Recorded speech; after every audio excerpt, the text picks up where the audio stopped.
Are you feeling like you've just been shot out into outer space and you're floating and you don't know where you're supposed to be or what time it is or what you're supposed to be doing? You're feeling disoriented. You're feeling like you just went out there with this quarantine. Well, I'm going to explain that to you. I'm Dr. Shawn Horn. I'm a licensed psychologist, and I want to talk to you about ADHD and the pandemic and the quarantine. ADHD folks, when we have that, we do really well with structure. We need structure. Having those boundaries, having those routines really help us to regulate ourselves and regulate our activity that we're engaged in. When those things go away, we get disoriented. We're like, what am I supposed to be doing? Where am I supposed to be going? One of the things that helps an ADHD brain is having a lot of activities, being really busy. Have you ever noticed that the more demands you have, the busier you are, the more focused you are, the more you perform and achieve and accomplish things? Well, it tends to happen with ADHD because it's like the space in our brain gets kind of filled up, and then we're focused and we go, okay, I do this and this and this, and we just get it done. One of the populations that has the highest amount of ADHD professionals is emergency room medical staff. Believe it or not, emergency room medical staff.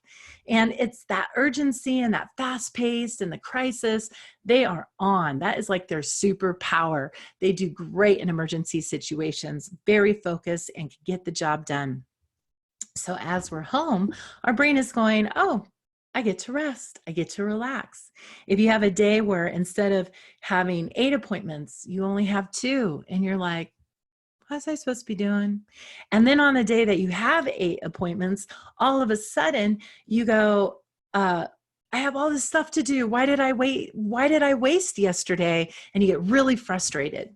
So this is where we need to have systems in place to help us perform on those days where it's loosey-goosey and no one is watching you, no one is a taskmaster, you're not having a taskmaster there, and you got to get stuff done. So it helps to have things written down, like today, to-do list, have it paste somewhere where you can see it. Like today I need to do this, and create a structure for yourself. Create a regular bedtime, a regular time to wake up, and put that routine in there. Those parameters will help you to function, will help you to perform. Another thing that's really hard for ADHD is time.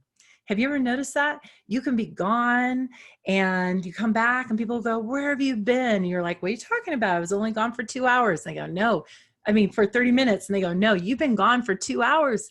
And you're like, what? And it just feels really confusing to you. This is a thing. This is just a thing. It's hard to measure time, to know what is 10 minutes, what's 30, what's an hour, in a way that you can't really predict all that you can do within that time frame. So typically people do a lot more, or they do a lot less, or they get really overwhelmed because they don't know what's possible within that time frame. So with this, what happens is that we lose sense of time. We kind of blank out, we numb out, we get really hyper focused on something, and before you know it, time just passed. So put some alarms on your phone, some reminders that lets you know that it's 30 minutes, it's an hour. Just, plug it in and say, okay, I'm gonna work on this project for an hour, and my phone will alert me when I'm 50 minutes in or an hour in, so I know what to do. So these are some things that would be helpful. The other thing that can come up sometimes, we tend to do better with stress. Most people crump out when they're stressed out. They can't be creative, they can't think, but the ADHD brain gets energized. So have you ever noticed that you procrastinate everything? And that is because procrastination serves us. By procrastinating, we get so anxious, so stressed, that it motivates us. It finally gives us the energy we need to get it done. So it's frustrating for ADHD folks. We don't want to procrastinate. It really does make it uncomfortable for us, but we also get stuff done.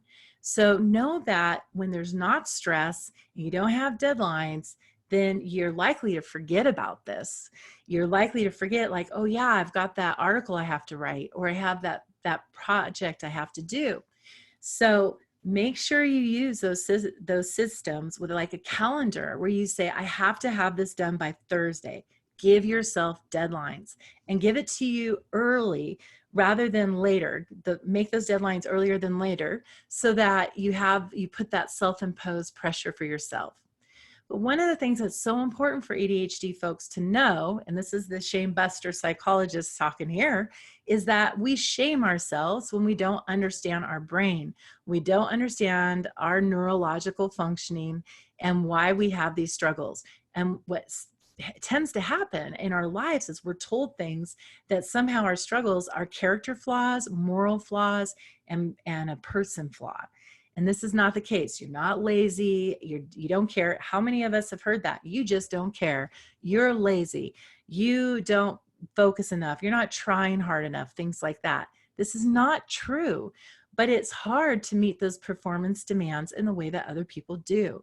So it's important to break that stigma and that shame, that message of shame that we get, that we are flawed, and really understand your brain's strengths and your brain's weaknesses so that you can maximize those strengths and you can create some accommodations for those weaknesses. So your strengths are that you hyper focus. You are able to really dive deep into stuff that you're interested in, things that you really love. But the things that you're not interested in, that you don't like, well, those are going to wait and wait and wait. And you're going to just read something over and over and over again as you try to retain it, comprehend it, because your brain just checks out. It says, I don't like this. I'm not paying attention. So during the time that we're on this quarantine and we're home, it is going to be a little bit hard for you to be functioning the way that you want to. It's too loosey-goosey. You got too much time on your hands. And so the brain's just going to go, oh, time to relax. So if it's essential that you have to get some stuff done, or you really want to maximize this time, you got to put a plan in place with deadlines, with structure, with routine, and timers to help remind you. If it is not imperative and it's not critical, then take this time to just fart around, just relax, enjoy it, watch your movies, take the day and do whatever. And if the day passes and you go, wow, where did time go? Guard from beating yourself up for it. Just say, it was just a blow day where I could do whatever. And that's what I did. And I enjoyed it.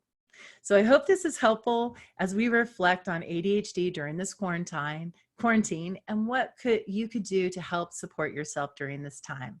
I am the shame buster psychologist, Dr. Shawn Horn, and thank you so much for watching.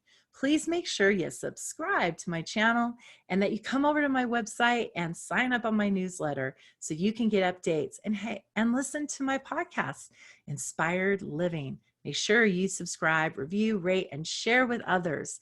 Let me know if there's something else you want me to address. And thanks for all your feedback. Bye now.